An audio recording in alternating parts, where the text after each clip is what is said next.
My friends, have you ever wondered how a bustling American city, its glass towers, catching the last light over the Cuyahoga River, could still hide secrets shocking enough to shake everyone to their core? Cleveland, long known for hard work, tight-knit families, and old-fashioned pride, seems steady as bedrock. And then, on a late November evening, it happened. Inside the grand hall of the Cleveland Police Department, lights blazing, rows of polished chairs set for a routine annual report, a moment exploded into history. Before hundreds of fellow officers and city officials, a black female officer rose from her seat, stepped to the front, and tore off the uniform she had worn for 15 years. In her hand was a small USB drive, tiny as a house key, heavy with truth. What followed turned a ceremony into a reckoning. The hall, meant for speeches and statistics, became a theater of revelation. And from that night on, Cleveland would never be quite the same. Before we dive deeper together into this mysterious journey, don't forget to hit the subscribe button on Justice Voice and turn on the notification bell. That way, every thrilling and surprising story will always reach you first. The late afternoon sun had already dipped low behind the skyline of Cleveland, casting long shadows across the glass facade of the police department headquarters. Inside, the great hall of the department was prepared for what had always been, at least in years past, a predictable and rather tedious ritual: the annual performance report. Rows of polished chairs filled the space, lined neatly before a wooden podium draped with the city's emblem. The air smelled faintly of polished wood and coffee, and the atmosphere was meant to be one of solemn pride. On paper, it was an evening to celebrate accomplishments, to reassure the public, and to remind the rank and file of the progress supposedly being made. Officers, lieutenants, and detectives sat in their designated places. Representatives from the City Council and the Civilian Oversight Committee were also present, dressed formally, ready to nod along politely as Chief Raymond Doyle delivered yet another of his carefully crafted speeches. But beneath the surface of ceremony, an unease rippled quietly through the crowd. Conversations in hushed tones had been circulating for weeks, maybe even months, about incidents that never made it into the reports, about arrests that were suddenly reclassified, or files that mysteriously disappeared. Officers who had been on the streets long enough to know the patterns whispered among themselves. Some suspected mistakes, others suspected more sinister things. Yet no one spoke openly.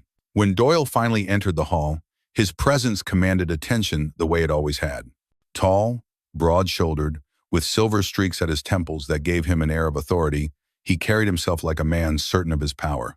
He greeted the committee members with firm handshakes, smiled broadly at the audience, and adjusted his tie as he took the podium. For the younger recruits in the back, he was still a figure to admire. For many of the veterans, however, he had become a man to fear. The hall quieted. The sound system gave a soft hum as Doyle tapped the microphone once, then began his remarks. His voice was steady, confident, even soothing in its cadence. He spoke of statistics, of crime rates supposedly dropping, of partnerships with the community that had never been stronger. He used the kind of polished phrases that filled annual reports, the kind that sounded reassuring but somehow never seemed to reflect the lived reality on the streets. Yet as he spoke, there were eyes in the room that did not shine with pride or relief. Angela Morris, seated 3 rows from the front, leaned back slightly in her chair. Her hands were folded on her lap, her uniform pressed and neat, but her face was set with a quiet firmness. She had listened to speeches like this before. She had spent 15 years on these very streets, working night shifts, seeing families torn apart, watching cases dissolve, not because of lack of evidence, but because someone higher up decided it was more convenient to let them disappear. She knew, more than most, how carefully the truth could be buried under layers of official language. Tonight was supposed to be just another evening of Doyle congratulating himself in front of the cameras and the city officials. But Angela could feel the weight of what she carried with her, pressing against her chest pocket, heavier than any medal she had ever worn. For weeks, she had debated whether she had the strength to do what needed to be done. The thought of her brother's face, his despair when the system failed him years ago, haunted her every night.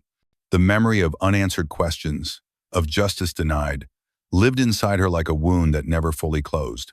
Around her, officers shifted slightly in their seats. Some nodded along to Doyle's speech, others stared blankly ahead. The air in the hall was thick, not with pride, but with a strange mix of fatigue and suspicion. Even members of the Oversight Committee exchanged glances, their polite smiles faltering ever so slightly. Angela inhaled deeply. She knew that within moments, the hall would no longer be the same. This evening, which had begun with the intention of being nothing more than a ritual, was about to become something far more explosive. The truth was not going to remain hidden much longer. As Doyle continued, speaking now about the department's zero tolerance for corruption, Angela felt a bitter twist in her stomach. His words were sharp, but hollow. The applause that followed his claim was tepid, scattered. And in that instant, as the microphone carried his voice across the hall, Angela realized she could no longer wait. The great hall of the Cleveland Police Department, once intended as a stage for ceremonial pride, was about to become the theater of revelation. The atmosphere was shifting, though few yet understood it. The polished chairs, the dignitaries, the rows of uniforms, all were about to witness an act that would fracture the silence and expose the truth. For Angela, there was no turning back. Tonight would not be about numbers, nor about polished speeches. Tonight would be about justice, stripped bare of its false ornaments. And in that hall, beneath the harsh fluorescent lights, the first threads of her resolve began to unravel into action. The hum of the microphone lingered in the air, followed by the steady cadence of Chief Raymond Doyle's voice. His words rolled out smoothly, as though practiced in front of a mirror countless times, designed to reassure, to impress, to solidify his authority. He stood tall behind the podium, gesturing with his hands at just the right moments, flashing a confident smile that seemed almost rehearsed. To the untrained ear, it was a speech like any other, a list of accomplishments strung together with polished rhetoric. But to Angela Morris, sitting only a few feet away, each sentence felt like a blade twisting deeper into the wound of truth. Every number he quoted, every mention of integrity and accountability, rang false to her ears. She had seen the case files disappear. She had heard the whispers in the corridors late at night. She knew that the very man standing there, basking in the spotlight, had long since betrayed the badge he so proudly displayed. Her heart pounded in her chest, but her expression remained calm. She glanced around the room. The Oversight Committee sat stiffly in their seats, nodding along, though some wore guarded expressions. Harold Jenkins, chairman of the committee, adjusted his glasses as if trying to see past Doyle's words.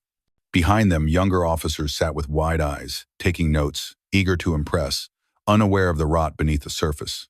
Angela's fingers brushed against the small USB drive hidden inside her uniform pocket. It was no larger than a house key, yet it carried the weight of years of lies, corruption, and betrayal. Inside were the recordings' voices that could not be denied, instructions that revealed everything Doyle had worked so hard to conceal. She had listened to them enough times that the phrases still echoed in her mind. Ditch the file, no one needs to see it. Keep your mouth shut, and you'll keep your job. Her throat tightened. It was one thing to know the truth. It was another to say it aloud, in front of this hall, in front of men and women who had served beside her for years. She thought of her brother, Daniel. His arrest, his trial, the way the evidence that might have cleared him vanished overnight. Doyle had been in charge then too. He had smiled into the cameras, assuring the public that justice was served. Daniel never recovered from the weight of that injustice, and Angela had never forgotten. Doyle's voice rose, pulling her back to the present. Ladies and gentlemen, I stand before you tonight proud of what we've achieved together. Crime in our city is at its lowest in over a decade. Community trust has grown stronger, and our department has become a model for transparency and integrity. We have shown that corruption has no place within these walls. Angela almost laughed at the irony, but the sound stuck in her throat. She could feel the tension building inside her, like a storm pressing against her ribcage, desperate to break free. Around her, a few officers clapped politely. The applause was scattered, half-hearted. She saw doubt etched in their faces. They felt it too, even if they dared not say it. Then, almost without realizing it, Angela rose to her feet. The sound of her chair scraping against the polished floor echoed sharply in the quiet hall. A few heads turned. She smoothed the front of her uniform and began walking toward the podium. Doyle paused mid-sentence, momentarily thrown off by the sight of her approaching. He gave a practiced smile, as though he expected her to hand him a note or whisper some logistical detail. But Angela's steps did not falter. She moved with steady purpose, her eyes fixed on him. The audience watched in silence, the only sound the soft click of her shoes against the floor. When she reached the podium, she turned, facing the hall. For a moment she stood there, letting the weight of every gaze settle on her. Her breath caught, but she steadied herself. Then, in one swift motion, She reached up and tore open the buttons of her uniform shirt. The sound of fabric ripping sliced through the stillness like a gunshot. Gasps erupted across the hall. The sight of the badge and insignia falling away from her chest left the audience frozen in disbelief. Angela's voice rang out, clear and strong. I cannot wear this uniform another day, while lies and corruption are passed off as justice. The hall erupted into murmurs. Doyle's face drained of color. He stepped forward, reaching for the microphone. Officer Morris, what is the meaning of this? Sit down immediately. But Angela raised her hand, silencing him. She pulled a small USB drive from her pocket and held it high for all to see. In this drive, she said, her voice unwavering, are recordings proof that Chief Doyle has not only concealed evidence, but has ordered officers to destroy files, silence witnesses, and accept money from criminal groups in exchange for protection. He has betrayed every oath we ever swore. The murmurs became a roar. Officers shifted uneasily, some staring down at their shoes, others whispering urgently to one another. Members of the Oversight Committee leaned forward, alarmed. Jenkins removed his glasses, staring at Angela as though seeing her for the first time. Angela turned toward the head table, where a laptop sat connected to the hall's sound system. Her hands trembled only slightly as she inserted the USB. For a heartbeat, the room was still, the anticipation suffocating. Then the speakers crackled to life. A voice, unmistakable, filled the room. Doyle's voice. Ditch the file. No one needs to see it. Another recording followed. Tell him to keep quiet or his career is over. Then another. Take the money and make sure nothing touches us. The words hung in the air like smoke, choking the room. Officers stared wide-eyed at one another. Some covered their mouths in shock. The Oversight Committee erupted, demanding order, calling for immediate suspension. Doyle lunged toward the laptop, but Angela blocked his path, her eyes blazing with fury. You will not silence me. Not again. Not tonight. He stammered, his practiced confidence crumbling. These recordings are fake fabricated. This is slander. But the damage was done. The voice was too clear, too familiar. The evidence undeniable. The room had transformed. What began as a ceremonial gathering was now an open reckoning. Doyle's authority was shattered, his voice drowned out by the uproar of disbelief and outrage. Angela stood tall, her torn uniform hanging loosely from her shoulders, her badge cast aside. For the first time in years, she felt the weight lift from her chest. She had spoken. She had exposed the truth. And though she knew the battle ahead would not be easy, she also knew that silence was no longer her burden to bear. The hall of the Cleveland Police Department had become a courtroom of its own. And in that moment, Angela Morris had declared herself a witness for justice. The great hall buzzed with chaos. Doyle's voice, once commanding, was drowned by the uproar of shocked officers and officials. The dam had broken. The recordings, cold and undeniable, still echoed in people's minds his orders to bury files, his threats to silence subordinates. Angela stood tall at the podium, her torn uniform hanging loosely, her badge cast aside. She was no longer just an officer. She was a symbol. The eyes of her colleagues, some filled with shame, others with admiration, clung to her. Lies, Doyle thundered, his face red with rage. He pointed a trembling finger at her. These tapes are fabricated. She has always despised me. She wants to destroy everything we've built. But the words fell flat. The officers who once cheered him now sat stiff, unwilling to defend. The silence of his former allies screamed louder than his protests. At the front, Harold Jenkins felt the weight of the moment pressing down on him. His hands shook as he removed his glasses, wiping them with a handkerchief, though they were already spotless. He had known Doyle for decades. Dinners, campaigns, favors, exchanged in smoky back rooms. Doyle had been a friend, sometimes even a savior. And yet, what Jenkins had just heard left no room for doubt. Clara Mitchell, the young reporter, leaned forward eagerly, her pen racing across the page. She had come expecting boredom, but now she was front-row witness to the biggest scandal of her career. The camera lenses clicked furiously, capturing Angela's defiance, Doyle's collapse, and Jenkins' hesitation. Mr. Chairman, one committee member whispered to Jenkins, we cannot sit idle. The city will demand action by morning. Oh. Jenkins swallowed hard. His heart ached at the thought of condemning an old friend. But the law, his duty, and the watchful eyes of the public left no room for loyalty. He rose slowly to his feet. The room fell into a tense silence. His voice, though unsteady, carried authority. This committee cannot ignore what has been revealed tonight. Effective immediately, Chief Doyle is suspended from duty pending a full, independent investigation. Gasps rippled through the hall. Doyle's face drained of color. "Harold," he muttered, his voice breaking, "you know me. You know this is wrong." But Jenkins did not meet his eyes. His decision was made. The city demanded justice, and his conscience would allow nothing less. Angela lowered her gaze for a moment, relief washing over her, though she knew this was only the beginning. Doyle would not fall quietly, and the storm outside these walls was only just beginning to rise. And somewhere in the back, Clara whispered to herself as her pen scratched the headline into her notebook. The night Cleveland's truth could no longer be buried. By dawn the next morning, Cleveland was awake in a way it hadn't been in years. News vans lined the streets outside the police headquarters.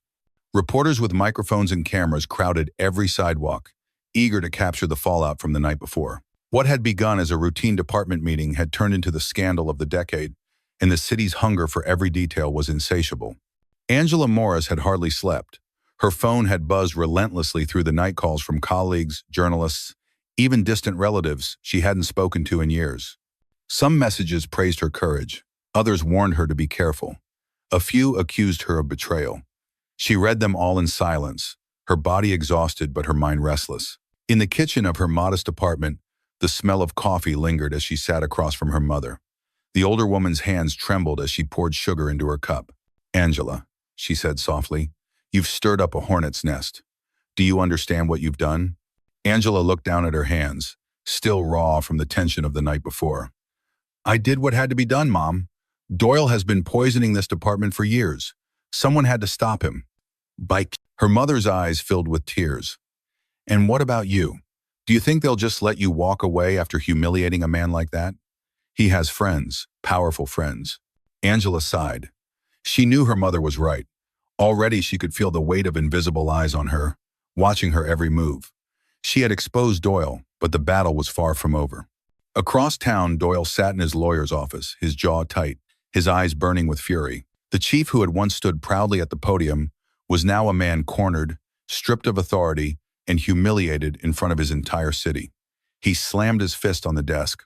"They think they can do this to me? Suspend me like some rookie? She thinks she can destroy me with a stunt?" His lawyer, a calm man with years of experience handling scandals, leaned back in his chair. "Raymond, the recordings are serious. Public opinion is against you. If we don't move carefully, you'll be indicted before the month is over." Doyle leaned forward, his voice low and venomous. "Then we move aggressively. Find me something on her. Anything. She's not clean, nobody is. Dig into her past, her family. If she wants a war, I'll give her one." Meanwhile, at the newsroom of the Cleveland Daily Chronicle, Clara Mitchell was living every young reporter's dream. Her face was flushed with excitement as she worked with the editorial team to shape the front-page story. "We lead with the uniformed tier," she insisted. "That's the image people won't forget. It's not just the recordings, it's the moment she tore that badge off her chest. That's the symbol." The editor nodded. "Good instinct, Clara. But remember, Doyle isn't going down without a fight. His people are already calling, denying everything, painting Angela as unstable." And Clara's pen hovered over her notebook. She thought of Angela's steady voice in that hall, the strength in her eyes as she stood alone. "No," Clara said firmly. "She's the only one in that room who had the courage to stand up. We're not letting them twist that." Back at the precinct, Angela's colleagues walked on eggshells around her. Some avoided her entirely, afraid to be seen in her company. Others stopped by her desk in private, offering quiet words of support. One young officer, barely a year into the job, slipped her a note that read, "You gave me hope last night. Thank you." But not everyone was grateful. In the locker room, a sergeant muttered loudly enough for her to hear, "She embarrassed the whole department. Doesn't matter if she's right, she made us all look weak." The words stung, but Angela didn't respond. She had expected the backlash. Late that evening, Angela received a call from an unknown number. When she answered, a distorted voice came through the line. "You should have kept your mouth shut. This city doesn't forgive traitors." Then the line went dead. Angela sat frozen, the phone still pressed to her ear. Fear pricked at her skin, but beneath it, a deeper resolve took hold. They wanted to scare her, to silence her, just as they had tried to silence others before, but she would not back down. Across the city, Doyle poured himself a drink, staring out the window of his high-rise apartment. His career teetered on the edge of ruin, his name dragged through the mud. But in his mind, the game wasn't over. He still had allies in high places, people who owed him favors, and he intended to use every one of them to strike back. Angela, sitting alone in her apartment with the threat still echoing in her mind, whispered to herself, "This isn't over. Not by a long shot." And in the shadows of Cleveland, the battle lines were being drawn between a woman armed with truth and a man who would stop at nothing to bury it. The storm that followed Angela's revelation did not subside. If anything, it grew darker by the day. Headlines screamed her name across Cleveland and beyond. Officer exposes police chief in shocking scandal. Angela Morris, hero or traitor. Cleveland department rocked by corruption allegations. Oh. But while some praised her courage, others sharpened their knives. By the end of the week, whispers had begun to surface. A talk radio host claimed she had a history of insubordination. An anonymous caller to a news station accused her of manipulating evidence in a past case. A local blog posted a blurry photograph of Angela arguing with her ex-husband outside a courthouse years earlier, twisting it into a story of instability. It was clear. Doyle and his allies were striking back. Angela sat at her kitchen table one evening, a stack of newspapers spread before her. Each headline seemed heavier than the last. Her mother hovered nearby, wringing her hands. "They're tearing you apart, Angela. Maybe you should walk away before this ruins you completely." Angela's jaw tightened. "That's exactly what they want. They want me to give up, to regret ever speaking. If I stop now, it'll be like none of it mattered." Her mother's voice broke. "But they're dragging the family into it. Your brother's name, they're bringing up his case again." At that, Angela froze. She had always known Doyle might reach for that wound. Daniel's wrongful conviction had nearly destroyed them both. Now the papers painted him as a criminal again, claiming Angela had fabricated evidence to defend him. It was cruel, deliberate, and effective. Meanwhile, at the newsroom of the Cleveland Daily Chronicle, Clara Mitchell refused to let the smear campaign go unanswered. She pored over case files, transcripts, and records late into the night. Her desk was a mess of sticky notes and coffee cups, but her mind was sharp, focused. "Look at this," she told her editor, slapping a file down on the table. "They're digging into Angela's brother, but the case files show something different. There are gaps, missing reports, unexplained edits. It matches the pattern of Doyle's cover-ups." The editor raised an eyebrow. "You think Doyle buried the evidence in her brother's case too?" Clara nodded firmly. "I don't think. I know. And if I can prove it, it'll show exactly why Angela risked everything to expose him." Out in the city, Doyle was far from defeated. In a private club filled with smoke and whiskey, he met quietly with two of his oldest allies, one a retired judge, the other a businessman with deep pockets and a taste for political games. "She's just one woman," the businessman said, sipping his drink. "We'll crush her. The public is fickle. They'll turn against her if we make enough noise." Doyle's lips curled into a thin smile. "We already planted the seeds. Now we make her look like the liar. By the time this is over, she'll be begging to disappear." But Doyle underestimated the resilience in Angela's heart. One evening, as she walked out of the precinct after a long shift, a young officer hurried after her. "Ma'am," he said nervously, "I just wanted you to know. I don't believe what they're saying." "You did the right thing." He hesitated, then added, "Some of us are with you. We just can't say it out loud yet." Angela felt a lump in her throat. In the sea of hostility, even one whisper of support mattered. Still, the pressure mounted. Paparazzi followed her car. Neighbors avoided eye contact. Old friends stopped calling. Even at the grocery store, strangers whispered behind their carts. Late one night, exhausted, she sat alone in her apartment, the only light coming from the glow of her television. News anchors debated her character as though she were a chess piece on a board. Did she act out of personal vendetta? One pundit asked. Or is she truly the hero Cleveland needs? Angela muted the television. The silence pressed in around her. She thought of Daniel, of how he had suffered in silence while the system buried him. She thought of the badge she had cast aside, of the oath she had sworn. And despite the fear, despite the loneliness, she whispered into the quiet room, "I won't let them win." Across town, Clara uncovered another thread. A former detective, long retired, agreed to meet her in a diner at the edge of the city. His voice was low, his hands unsteady as he stirred his coffee. "I knew Doyle was dirty," he confessed. "We all did. But no one could touch him. He had too many friends, too much leverage. He slid a manila envelope across the table. These are copies I kept reports they ordered me to destroy. They prove he covered up more than anyone knows. Clara's pulse quickened as she opened the envelope. Inside were documents old, yellowed, but damning. She realized then that the story was bigger than even Angela suspected. As the night wore on, Doyle tightened his grip on his allies. Angela fought to keep her footing, and Clara dug deeper into the shadows of Cleveland's corruption. The smear campaign might have bruised Angela, but it could not silence her. And though Doyle still believed he held the upper hand, the truth was beginning to claw its way into the light, piece by piece, ready to consume him whole. The hall of the Cleveland Police Department had never felt so silent.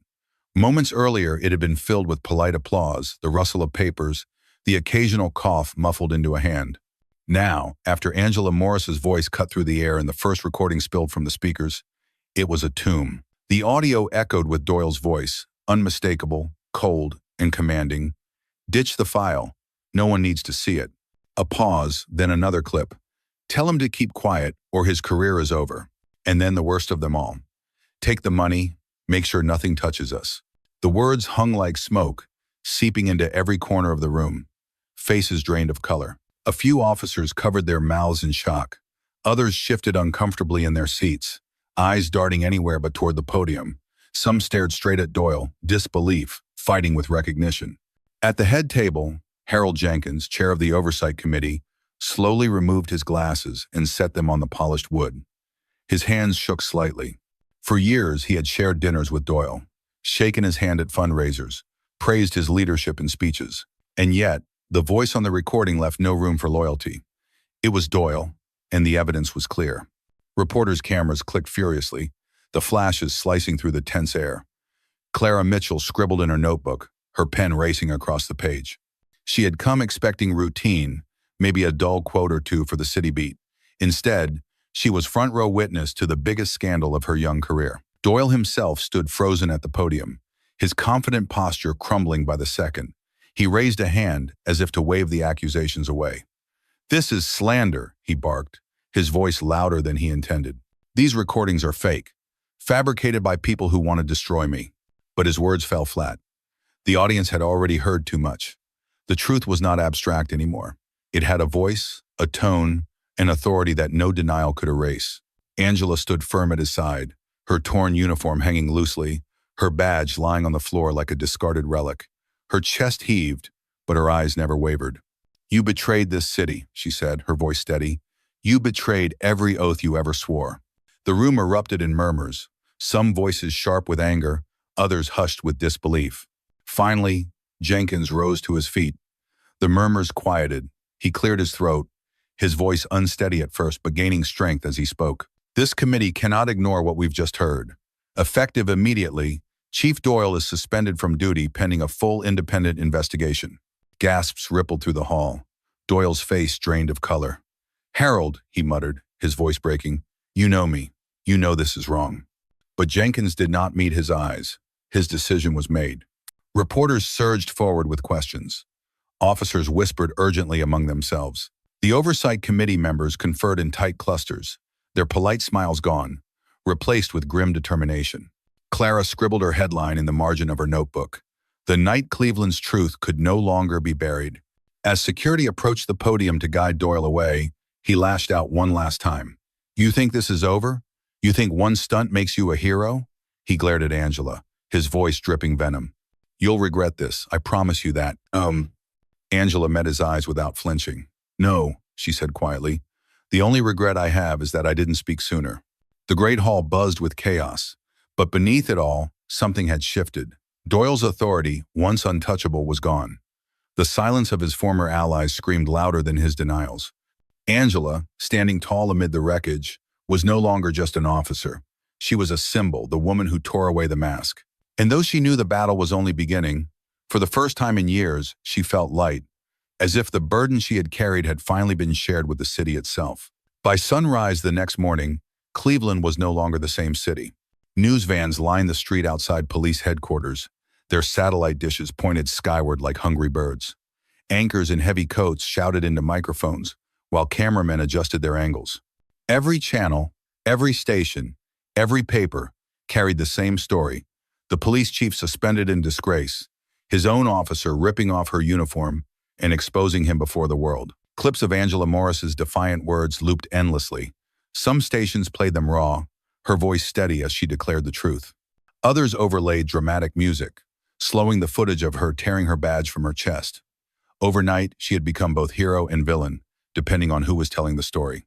Her phone buzzed constantly. Messages poured in, praise from strangers who called her courageous, condemnation from those who labeled her a traitor, worry from old friends who begged her to stay safe. Some messages simply said thank you. Others spat words so vile she deleted them without finishing. At her mother's kitchen table, Angela sat in silence with a mug of coffee growing cold in her hands. Her mother watched her with quiet worry. "Angela," she said softly, "you stirred a hornet's nest. You know that, don't you?" Angela nodded slowly. "I know, but it had to be done." Her mother reached across the table, covering Angela's hand with her own. "I just don't want to lose you the way I lost Daniel. Promise me you'll be careful." Angela squeezed her hand back. "I'll try, Mom, but being careful won't stop men like Doyle. The only thing that will is the truth." Across town, Raymond Doyle sat in his lawyer's office, his jaw clenched so tight it ached. The morning news played on a muted screen, his disgraced image plastered beneath bold headlines.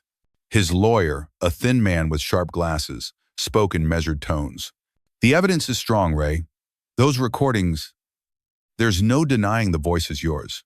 The best move now is to prepare for a federal inquiry. We might be able to negotiate." Doyle cut him off, slamming his fist on the desk. "Negotiate? After 20 years of running this department? After everything I've built? I won't crawl like some rookie caught on his first mistake." His lawyer hesitated, then said quietly, "Then you need to fight in the court of public opinion. That's all you have left." Doyle's eyes narrowed. "Then that's what we'll do." By noon, the counterattack had begun. A local blog known for sensational headlines published a piece claiming Angela had a history of insubordination. Talk radio hosts picked it up within hours, painting her as a disgruntled officer with a personal vendetta. On social media, anonymous accounts spread rumors that she had leaked false evidence in her brother's case years earlier, suggesting her actions now were driven by revenge, not justice. The campaign was deliberate, coordinated, and effective. At the Chronicle, Clara Mitchell watched the rumors spread like wildfire. She clenched her jaw, slamming her notebook shut. "They're rewriting the story before it's even finished," she muttered. Her editor glanced over, wary. "That's how power survives. It lies faster than the truth can run." Clara stood abruptly. "Then we make the truth run faster." Angela returned to the precinct for the first time since the confrontation. The air inside was heavier than usual, conversations dying as she walked past. Some officers avoided her gaze entirely. Others whispered in corners. At her desk, she found a folded piece of paper with no name. She opened it. The words were scrawled in block letters. "You made us all look weak." Her throat tightened, but she folded the paper neatly and tucked it into her pocket. She wouldn't give Doyle or anyone else the satisfaction of seeing her flinch. Not long after, a young officer slipped quietly into the chair beside her. His face flushed, his voice hushed. "Ma'am, I just wanted to say thank you for what you did. You gave people like me hope." Angela felt a lump rise in her throat. She nodded, her voice steady. "Hold on to that. Don't let anyone take it from you." The young officer left quickly, but the small exchange lingered with her long after. That night, Angela sat in her apartment, surrounded by a storm she couldn't escape. The television replayed her torn uniform again and again. On one channel, pundits called her a symbol of courage. On another, they sneered, branding her reckless, emotional, unfit. She muted the screen and leaned back in her chair, exhaustion pressing down on her. She thought of Daniel, his arrest, the trial, the way Doyle's department had buried evidence that might have saved him. The memory burned as fresh as ever. Her phone buzzed again, another unknown number. She considered ignoring it, then swiped the screen. A single sentence appeared. "You should have kept your mouth shut." Angela's stomach clenched, but her hands didn't shake. She deleted the message and set the phone aside. For years, she had lived under the shadow of silence. Now, the shadow was Doyle's. In the newsroom, Clara stayed late, poring over case files, audio transcripts, and every scrap of evidence she could piece together. Her desk was a mess of sticky notes and coffee cups, but her mind was sharp. She whispered to herself as she typed, "They can lie louder. but I can write clearer. The city was boiling, the narrative contested on every corner, but Clara knew one thing with certainty: Angela's truth was only the beginning. By the week's end, Cleveland had been transformed into a battleground of words, loyalties, and fears. Doyle had his allies, Angela had her defenders, and the people were caught in between, trying to decide who to believe. For Angela, there was no going back. And somewhere deep inside, beneath the exhaustion and fear, that knowledge gave her strength. By the end of that week, Cleveland was split down the middle. In diners and barbershops, on buses and factory floors, everyone had an opinion. Some called Angela Morris a hero, a woman brave enough to risk everything to tell the truth. Others branded her a traitor who had humiliated the badge and shamed the city. On talk radio, callers argued fiercely. Local television stations played the same clip on loop, Angela ripping off her uniform, and each replay ignited fresh debates. But while the city argued, Doyle was not idle. In a quiet back room of a downtown law office, he sat with two of his most trusted allies. His face was pale, but his voice was venom. They think they've got me cornered. They think Ramirez will save them. He slammed a fist on the table, making the glasses rattle. Then we bury Ramirez before he ever opens his mouth. The councilman seated across from him shifted uneasily. Ray, it's dangerous. If the press... Doyle cut him off. The press is mine. We feed them what we want. Find something, anything. If there's no dirt, then make some. A rookie like Ramirez must have made mistakes. Traffic stops gone wrong, evidence misplaced, turn it into a story. And Morris? She's already unstable. The city will believe whatever we tell them if we shout it loud enough. His lawyer spoke cautiously. Ray, if this backfires... Doyle leaned forward, his eyes cold. It won't. I didn't run this city for 20 years by being cautious. We smear them both until no one remembers what's true anymore. The very next morning, rumors began to appear. A slick website launched anonymously, filled with supposed insider information about Angela. It painted her as emotionally unstable, suggested she had a personal vendetta tied to her brother's old case. Local bloggers picked it up, and within hours, Angela's name was trending for all the wrong reasons.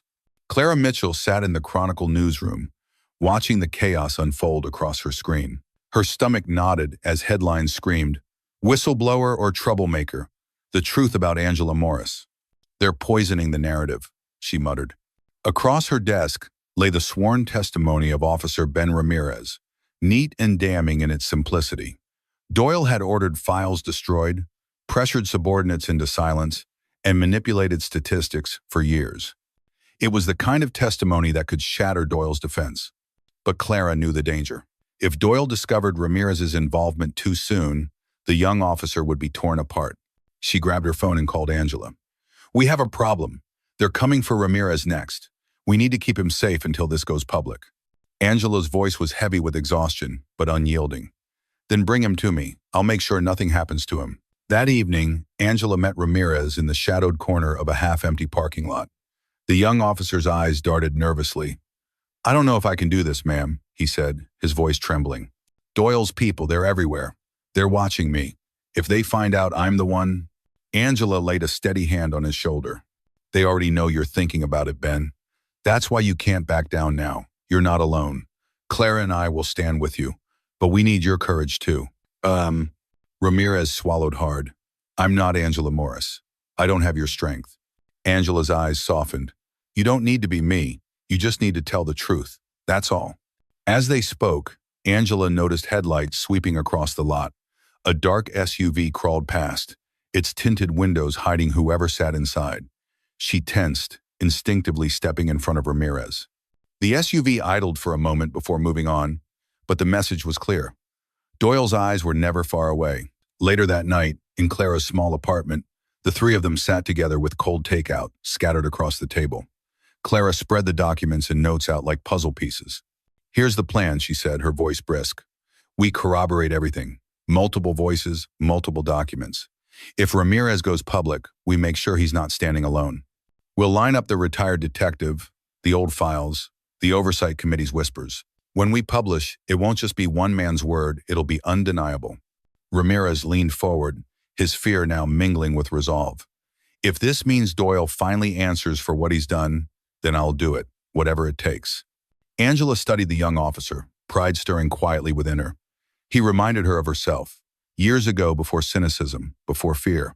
She knew the road ahead would be brutal, but she also knew that courage was contagious. Meanwhile, Doyle was unraveling. Alone in his apartment, he paced like a man trapped. His phone buzzed, constantly calls from reporters, whispers from former allies, warnings from men who once owed him favors. One by one, those allies were slipping away. He poured another drink, his hands shaking. "They think they can destroy me with a rookie and a reporter," he muttered. "They don't know who they're dealing with." But the truth was beginning to gnaw at him. The fortress he had built over 2 decades was cracking, and no matter how loud he shouted, the cracks kept spreading. The next morning, Clara woke to find her inbox flooded. Anonymous emails warned her to back off, some filled with vile threats.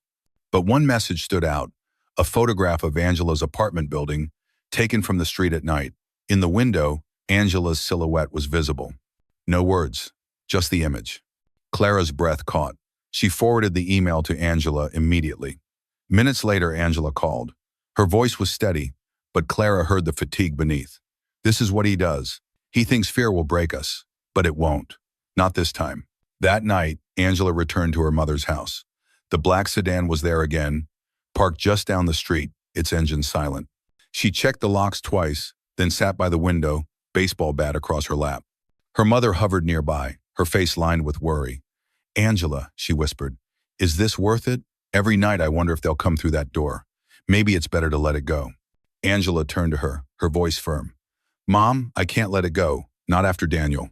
Not after everything Doyle has done. If we stay quiet, nothing ever changes." Her mother's eyes filled with tears. "Then promise me you'll be careful." Angela nodded, though deep inside she knew careful might not be enough. In Cleveland, the battle lines were becoming sharper every day. Doyle had chosen intimidation and lies. Angela and Clara had chosen truth and defiance. Ramirez had chosen courage, stepping into a storm he never asked for. And as the night deepened, the three of them understood that this was no longer just about corruption in a police department. It was about survival, about refusing to let darkness swallow a city that still deserved light.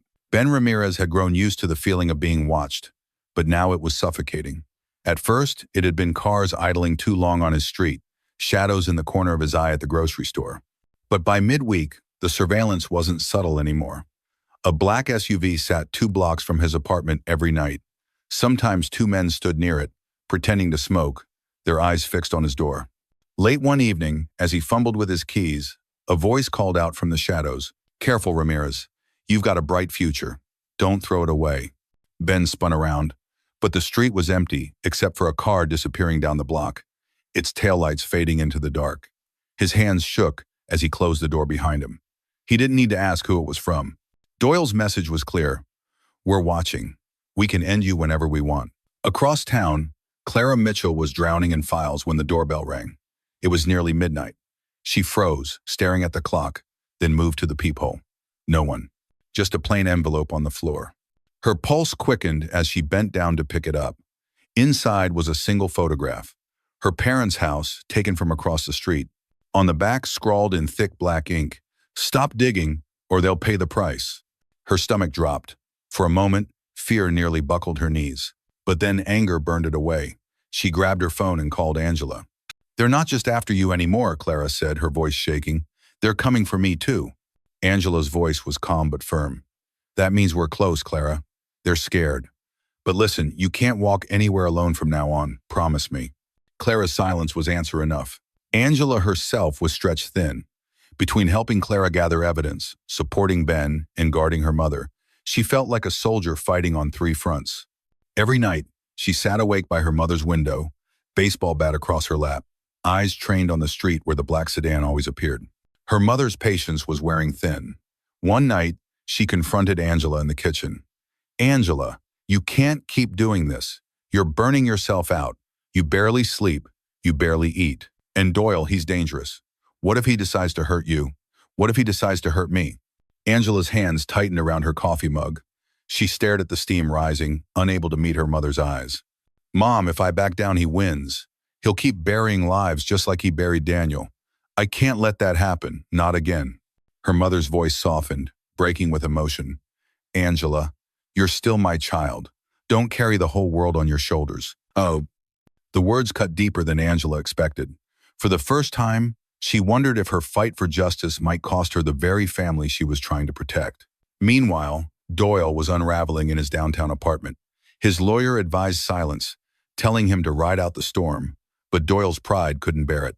They think they can parade that boy Ramirez around as some kind of witness? He snarled, pacing like a caged beast.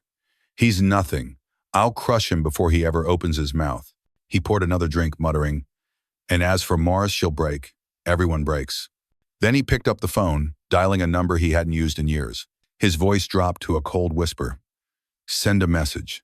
Make it loud enough so they all hear it. The following evening, Angela's phone rang. It was Ben, his voice frantic. They're following me everywhere. Tonight, they slashed my tires, just left the car sitting there with the wheels cut to ribbons. They want me to quit, Angela. They're warning me. Angela's heart clenched. She pictured the young officer standing alone in the dark, fear eating at him the same way it had eaten at her for years. Ben, listen to me, she said firmly. You're not alone in this. Meet me tomorrow at the Chronicle. We'll talk to Clara and figure out how to protect you. Ben exhaled shakily. I don't know if I can hold out. You can, Angela said, because we're going to hold you up. Later that night, Angela sat in her dark apartment, the weight of her choices pressing on her chest. She looked at her phone, scrolling through texts from Clara, warnings, updates, fragments of fear disguised as facts. Then her eyes shifted to the family photo on her dresser. Her mother, smiling faintly beside Daniel, before everything had fallen apart. The phone buzzed again. Another message, this time from an unknown number. A photo filled the screen. Her mother at the mailbox, taken just hours earlier. The caption read, You can't protect everyone. Angela's blood ran cold. For a moment, she wanted to collapse under the weight of it all, to give in, to disappear, to protect her mother by surrendering. But then Daniel's face came to her mind, his voice echoing from memory. Don't let them win, Angie. Her fear hardened into steel. She whispered into the dark, as if Doyle could hear her. You've scared me, Doyle, but you haven't stopped me, and you never will. By the end of the week, Cleveland wasn't just divided, it was boiling. The smear campaign against Angela grew sharper, with pundits calling her reckless, unstable, driven by revenge. Clara fought back in print, but each day felt like a battle against a flood. Ben tried to hold steady, but Doyle's shadows clung to him everywhere he went. And in the middle of it all, Angela Morris stood like a soldier at the front lines, torn between the duty that pulled her toward truth and the love that bound her to her family. She knew the cost was rising. She knew Doyle was circling closer, but she also knew there was no turning back. The veil was already torn away. The truth was out, and no matter what it cost, she would see it through to the end. The newsroom of the Cleveland Daily Chronicle hummed like a hive under pressure. Reporters rushed between desks, editors barked orders, phones rang incessantly. In the middle of the storm sat Clara Mitchell, her desk buried under files, coffee cups, and drafts. On her screen glowed the words she had typed over and over, erasing, rewriting, sharpening. Officer breaks silence. Testimony against suspended Chief Doyle. She leaned back in her chair, rubbing her tired eyes. This wasn't just another headline. This was the moment everything hinged on. If it ran, Doyle's fall would be irreversible. If it was silenced or twisted, he might claw his way back stronger than ever. Across the room, Ben Ramirez sat stiffly, plain clothes hanging awkwardly on him. His eyes darted to the windows every few minutes, as though expecting Doyle's men to crash through at any moment. His voice was barely above a whisper. Are you sure this is safe? Once my name's out there, I can't take it back. Clara leaned forward, lowering her tone. Safe, number, but necessary? Absolutely. You'll be the first active duty officer to speak out. That changes everything. Angela entered then, her presence steady and grounding. She rested a hand on Ben's shoulder. You're not doing this alone. I'll stand with you when you testify. Ben swallowed hard, looking at both women. I don't want to end up like Daniel, buried by the system. Angela's eyes softened. That's why we're here, to make sure no one else ends up like him. But Doyle was not done. Inside a dimly lit office downtown, Doyle sat across from his remaining allies. His suit was wrinkled, his tie loosened, but his eyes burned with fury. On the table lay a file folder, thick with papers. They think Ramirez is their savior, Doyle sneered. Then let's ruin him before he ever speaks. He slapped the folder open. Inside were doctored documents, altered arrest reports, fabricated memos suggesting Ramirez had mishandled evidence. A forged disciplinary complaint bore his forged signature. To the untrained eye, it looked authentic. The councilman present shifted nervously. "Ray, if this blows up—" "It won't," Doyle snapped. "By the time I'm done, Ramirez will be nothing but a liar desperate for attention. And Morris, she'll go down with him." He leaned back, smiling thinly. "The truth doesn't matter. What people believe, that's what matters." That night, Clara opened her email to find an anonymous message. Attached was a PDF, the forged documents. Her stomach turned as she scanned the pages. She grabbed her phone and called Angela immediately. "They're trying to discredit Ben. If this hits first, it'll destroy him." Angela's voice was sharp. "Then we beat them to it. We go public before Doyle twists the story." Clara hesitated. "If we rush, and it's not airtight, they'll say we fabricated it ourselves. We need time to verify." Angela closed her eyes, torn between caution and urgency. "Clara, if Doyle wins this round, no one will ever speak again. We can't let him bury Ben before he even opens his mouth." The next morning, Ramirez met them both at the Chronicle. He looked pale, his hands trembling, but there was a fire behind his fear. "If I do this," he said, "I could lose everything: my badge, my pension, my safety." Angela knelt in front of him, steady and calm. "Or you could save everything. You could prove to the people of this city that there are still good men wearing the badge. You could give them a reason to trust again." Ben's eyes watered. He nodded slowly. "Then let's do it." That afternoon, Clara sat with her editor, presenting the draft. The newsroom fell quiet as he read aloud. Ramirez's testimony, the recordings, the old files. When he finished, the silence stretched. "Once this runs," he said gravely, "there's no undoing it." Clara's fingers trembled slightly as she hit send. The presses roared to life. By evening, Cleveland was on fire again. Phones buzzed with news alerts. "Officer testifies against Doyle cover." "Up confirmed." Radios interrupted programs. Television anchors leaned forward with urgency as they read the breaking headlines. Some called Ben a hero, others called him a liar. Social media burned with arguments. But for Angela, watching from the Chronicle's rooftop with Clara and Ben, the moment carried something deeper. It was fragile hope, delicate as glass, but real at last. She turned to Ben. "You've done something most people would never dare. No matter what happens next, you've changed the story." Ben exhaled, a weight lifting from him. "Then let's finish it." But Doyle wasn't finished either. As Angela drove home that night, her phone buzzed with a message from an unknown number. She glanced down and froze. A photo filled the screen: her mother, standing at the mailbox. The caption read, "You can't protect everyone." Angela's knuckles whitened on the steering wheel. She pulled to the side of the road, her heart hammering. For a moment, the temptation to give up surged through her. But then Daniel's face rose in her memory, the injustice he had suffered fueling her resolve. She whispered into the silence, "You haven't stopped me yet, Doyle, and you never will." Cleveland was now fully awake. The battle lines had been drawn in bold ink. Doyle's lies against Angela's truth, intimidation against courage. And as the city raged, one truth became clear: this wasn't just a fight for justice anymore. It was a fight for survival. The morning after Ben Ramirez's testimony went public, Cleveland woke to noise. Talk radio was a tangle of angry callers and breaking news jingles.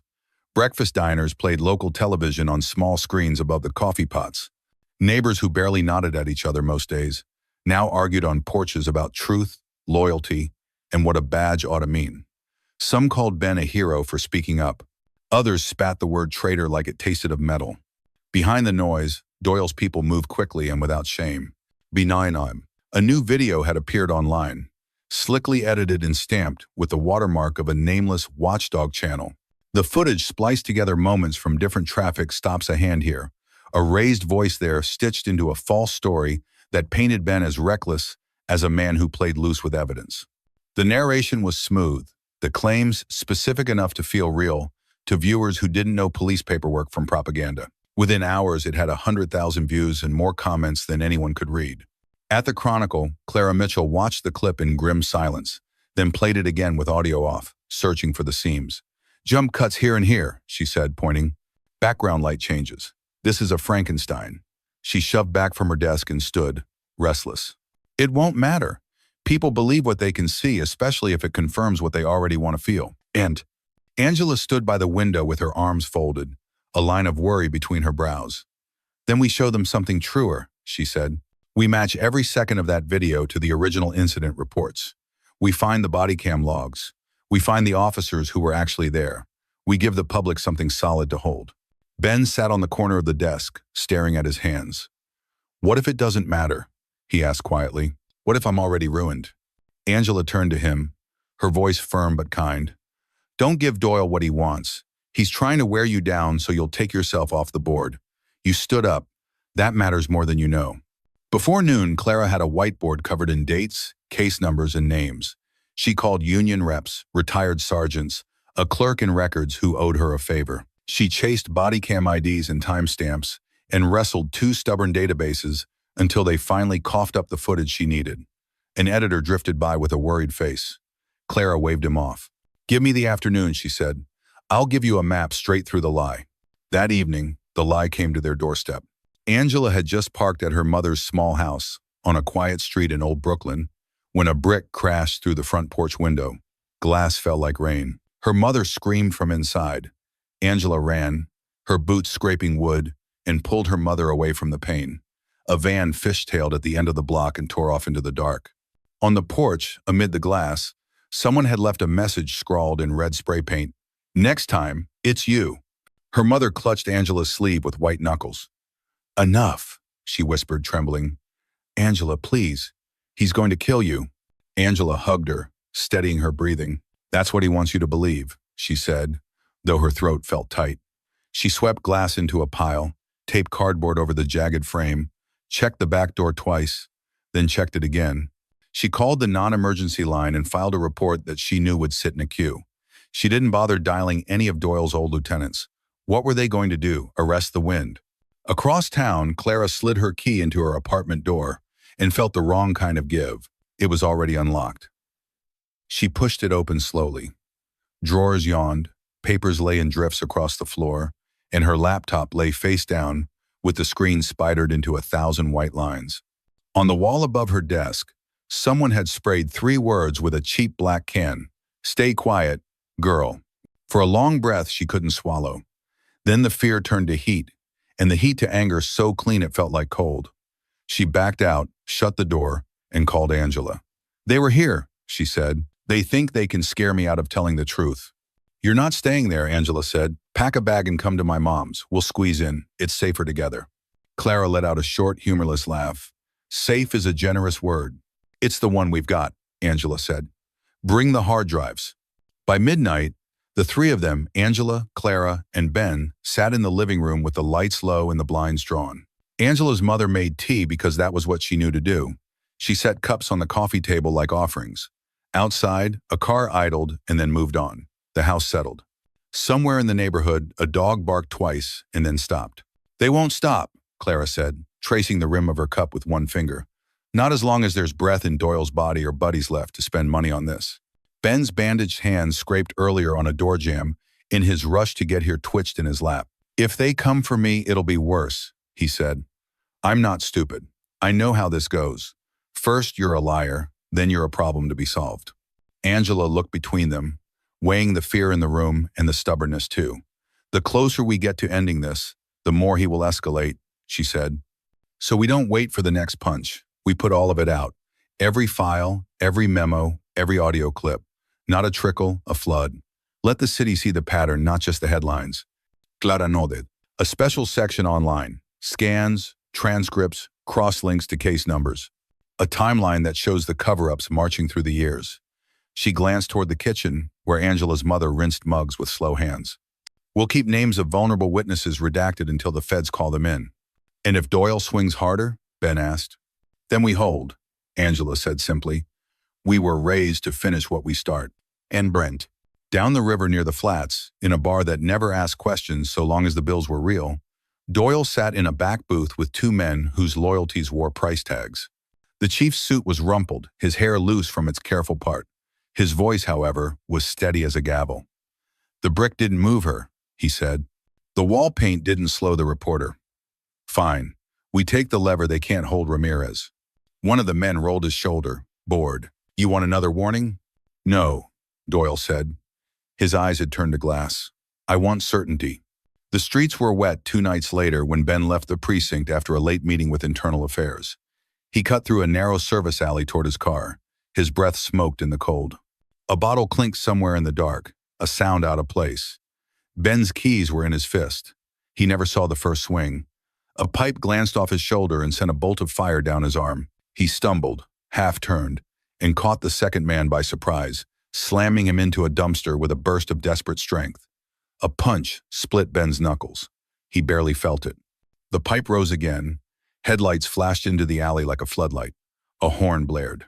Angela's sedan slewed to a stop, and she was out before the tires finished squealing, a wooden bat in her hand like a relic from Little League in leaner years. "Back off!" she shouted, voice carrying like a siren. The men flinched, then ran a decision born of cowards who prefer shadows to witnesses. Angela reached Ben, breath clouding, eyes sharp. "Hey, look at me." She steadied him with both hands. "You with me?" "I'm here," he said through clenched teeth. They would have finished it. "Not tonight," she said, and the words came out like a promise. Back at the house, Clara sterilized a gash on Ben's shoulder with the focus of someone taking notes with her hands. "This goes in the story," she said. "Not as drama, as fact. We don't write around their violence. We name it." Angela's mother set a plate of toast that no one wanted on the table. "I prayed they would stop," she murmured, half to herself. "But sometimes God expects us to stand too." Clara's laptop, borrowed from the paper after hers was destroyed, sat on the coffee table surrounded by folders, and the retired detective's yellowed copies. She typed with a clipped rhythm, building a package. The doctored video deconstructed frame by frame, body cam logs matched to timestamps, the brick in the broken window, photos of the paint on Clara's wall, a factual account of the alley attack. At the top of the draft, she wrote a headline she knew her editor would try to soften. "From Smear to Violence. How Power Fights the Truth in Cleveland." "Send it," Angela said when Clara paused. "Don't wait for them to get one step ahead again." "And sick." "We'll confirm the body cam metadata first," Clara answered. 2 hours. Then I'll push." Ben sat very still, breathing through pain. "If I had backed out tonight," he said almost to the room, "they'd still have come. That's the part I didn't understand until now. There's no safety in silence." Angela gave a tired half-smile. "That's the lesson they never wanted you to learn." Outside, a car rolled slow past the house and didn't stop. The night held its breath. In the distance, a train horn sounded long and lonely over the Cuyahoga, the kind of sound you could mistake for sorrow if you were inclined that way. Angela checked the locks again, then set the bat within reach. She was scared. She would not pretend otherwise. But beneath the fear lived something older and steadier, what her father had called backbone and her pastors called conviction. Near 2 a.m, Clara hit send. The Chronicle servers kicked awake and began to hum. The story went live with an interactive timeline and a drag slider that let readers compare the fake video to the original body cam frames. It wasn't glamorous, it was relentless. The comments filled, then flooded. Some cursed them, some thanked them. A few asked for prayers. Cleveland talked back. When Angela's phone buzzed, she nearly didn't check it. The message was from an unknown number, the same kind that had delivered malice before. She opened it anyway. A photo bloomed on the screen, her mother's house, taken from a distance. Porch light glowing through the cardboard patch. Under it, a caption, "You can't protect everyone." Angela stared at it until the letters blurred. Then she set the phone down and looked around the room at the people she had chosen to stand beside Clara, scribbling a follow-up list with ink-stained fingers. Ben fighting to keep his eyes open while the pain medicine nipped at his edges. Her mother rinsing cups again because busy hands chase off fear. "You're wrong," Angela said softly to the empty air. "I can protect who I'm called to protect, and I can stand for the rest." In the morning, there would be new lies to untangle and new threats to catalog. There would be statements to give and doors to open cautiously and neighbors to reassure. There would be church on Sunday for her mother, who would squeeze Angela's hand during the benediction and whisper thanks for mercies visible and not. There would be a city still deciding who it wanted to be. But tonight they had held the line. Tonight, the truth hadn't bowed. And though Doyle's rage would surely sharpen by dawn, the people he feared most, the ones who refused to look away, were no longer scattered. They were in the same room, sharing the same light, ready for whatever came next. The printing presses of the Cleveland Daily Chronicle roared like thunder through the night. Clara Mitchell stood in the middle of the newsroom, her hands smudged with ink and exhaustion shadowing her eyes. Yet she felt more alive than she ever had. On the table before her lay the front page that would change Cleveland forever. Buried Justice. Leaked files reveal years of cover. Ups by Chief Doyle. Oh. The article carried everything: photographs of long-forgotten case files, transcripts of tampered reports, the sworn testimony of Officer Ben Ramirez, and copies of memos with Doyle's signature scrawled in the margins. It wasn't just rumor anymore. It was evidence. By sunrise, the paper spread across Cleveland like wildfire. Coffee shops filled with murmurs, bus commuters sat stiff with wide eyes, and televisions replayed the headline again and again. On radio shows, hosts who had once ridiculed Angela Morris for her defiance now scrambled to keep pace with the flood of revelations. The city was awake, and this time it would not go back to sleep. At her mother's kitchen table, Angela unfolded the newspaper with steady hands. She stared at the headline, then at her own name printed in bold. For weeks, she had carried the truth like a weight pressing against her chest. Now that truth was finally out in the open. Her mother, sitting across from her with tears in her eyes, whispered, "You did it, Angela. You finally broke through their walls." Angela shook her head slowly. "No, Mom, I didn't do it alone. Clara, Ramirez, the detective who kept the files, they all stood up. This doesn't belong to me anymore. The truth belongs to the city now." Her phone buzzed. Clara's voice came over the line, urgent but triumphant. "Angela, the FBI just called. They want to meet today. They want everything we've got." Angela felt her breath catch. For the first time in years, there was a sense that justice might finally move beyond words on a page. Across town, Raymond Doyle sat in his penthouse apartment, staring at the morning news. His jaw clenched, his knuckles white around a glass of whiskey he had barely touched. On every channel, his face filled the screen, not as the respected chief he had worked so hard to portray, but as the villain of the largest scandal in Cleveland's history.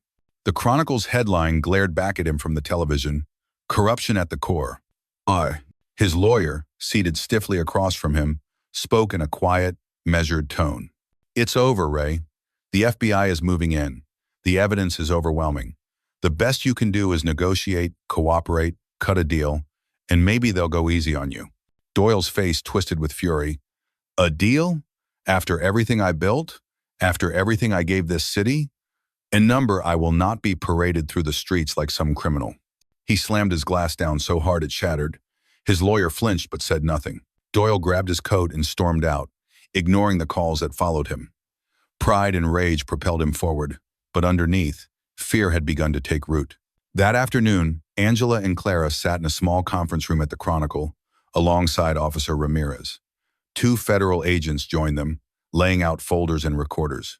The lead agent, a tall woman with sharp eyes, flipped through the documents with calm precision. "This is strong, very strong. These files, combined with the recordings, make a case we can't ignore. From this point on, the investigation is federal." Angela leaned back in her chair, the tension in her shoulders finally easing just a little. For weeks, she had braced herself against Doyle's threats, his shadow looming over her and her family. Now that shadow was being lifted, piece by piece, under the bright light of law. Clara glanced at Angela, her face tired but glowing with relief. "We did it. He can't silence this now." Angela nodded, but her voice was low. "No, he can't. But don't think he'll go quietly," and she was right. Doyle tore through downtown Cleveland in his black SUV, one hand on the wheel, the other gripping his phone. His voice shook with fury as he barked into the line. "Get me out of here. Cash, passports, anything. I don't care how you do it. I am not waiting for them to put me in chains." The voice on the other end was colder than Doyle expected.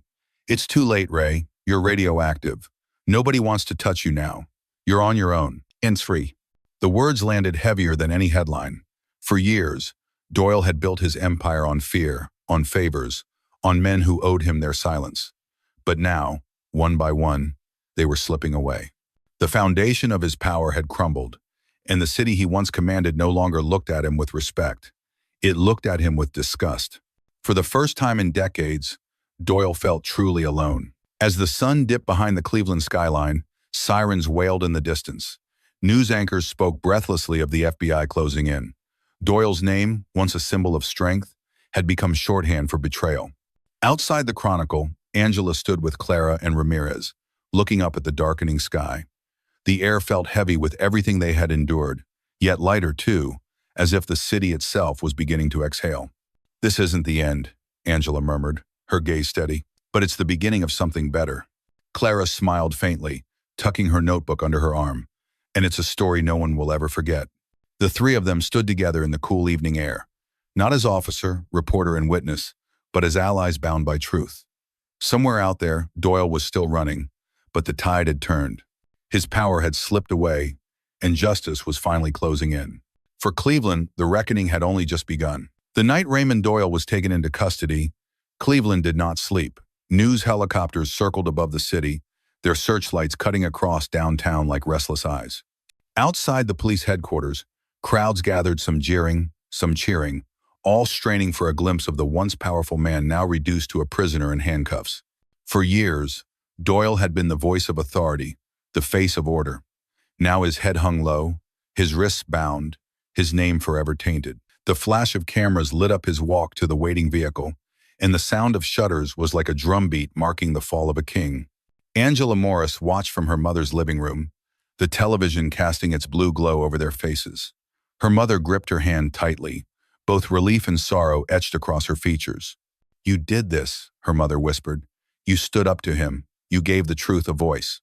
Angela shook her head. "I didn't do it alone. Clara, Ramirez, the detective who kept those files, they all stood with me. And every person who dared to hope for honesty, they're part of this too." Her mother's eyes softened. "Maybe so, but you carried the heaviest weight, and now it's time to lay it down." Angela leaned back, exhaustion seeping into her bones. For the first time in years, she allowed herself to breathe without the tightness of secrets pressing against her chest. The days that followed were filled with hearings, press conferences, and endless interviews. Clara Mitchell became a fixture on the nightly news, her reporting now seen as the lifeline of Cleveland's conscience. Ben Ramirez, once a nervous young patrolman, found his courage tested daily as he stood by his testimony, despite whispers and glares from former colleagues. Angela, meanwhile, walked a more complicated path. Some hailed her as a hero, but others, officers who resented the scandal, citizens who distrusted change, looked at her with suspicion. She carried herself with quiet dignity, never lashing out, never gloating. She had not exposed Doyle for fame, nor for revenge. She had done it because silence had become unbearable. One evening, as she left the precinct after giving yet another statement, a rookie officer stopped her in the hallway. His face flushed, his voice uncertain. "Ma'am, I just wanted to say thank you. You showed us that wearing this badge isn't about keeping quiet, it's about doing what's right." Angela's throat tightened. She placed a hand on his shoulder. "Don't thank me. Just remember it, when it's your turn to choose."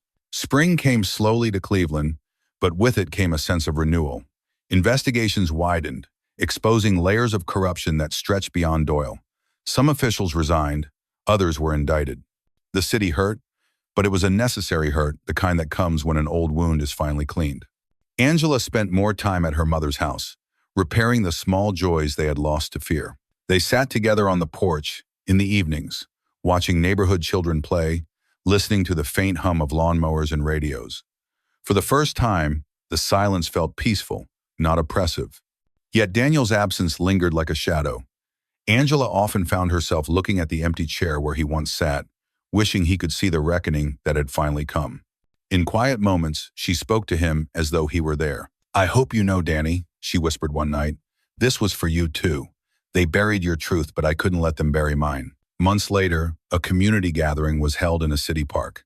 The mayor spoke about rebuilding trust, about the difficult road ahead, about the courage of those who had refused to be silent. Angela stood at the edge of the crowd, uncomfortable with the attention, but Clara had insisted she come. When the speeches ended, people mingled: neighbors, reporters, officers, families. Angela was about to slip away when a small hand tugged at her sleeve. She looked down to see a little girl holding a crayon drawing. "Are you the lady from the newspaper?" the girl asked shyly. "The one who told the truth?" Angela knelt, her eyes soft. "Yes, that's me." The girl held out her drawing, a figure in a blue uniform standing tall with the words "Be Brave" scrawled above. Angela's throat tightened as she accepted it. "Thank you, sweetheart. That means more than you know." The girl smiled, then ran back to her parents. Angela stood slowly, clutching the paper to her chest. That night, as she walked home beneath the glow of streetlights, Angela reflected on the journey that had brought her here. The scars were real, friends lost, threats endured, nights spent staring into the dark with only a bat for comfort. But so were the victories. She thought of Clara, whose relentless pursuit of truth had turned rumors into proof. She thought of Ben, whose quiet courage had become a beacon for others. She thought of her mother, who had carried fear and silence for so long and could finally breathe. Most of all, she thought of the city itself, a place scarred but healing, a place that had been forced to confront its shadows and had chosen, however imperfectly, to face the light. Angela stopped beneath a lamppost, looking up at the stars barely visible against the city glow. She whispered into the night, not to Doyle, not to the city, but to herself. "I will never be silent again." And so her story closed, not with a single triumphant victory, but with something quieter, deeper, and more enduring. Renewal. A reminder that courage is not the absence of fear, but the strength to act in spite of it. Her torn uniform had become a symbol, not of shame, but of truth. And in its echoes, the city of Cleveland had found its voice once more. My dear friends, if you've stayed with me until the very last moments, surely your heart has gone through a whirlwind of emotions. Surprise, anger, compassion, even a lump in your throat at the choice made by the black female police officer. What do you think about her action? Was it admirable courage or a risky recklessness? If you were in her place, what would you do? Leave your comment below. If you believe that justice must be protected by the truth, press 1. If you feel there are still mysteries left unsolved, press 0. Thank you for listening, and I hope that you too will always stand on the side of justice, even though the path to the truth is never easy.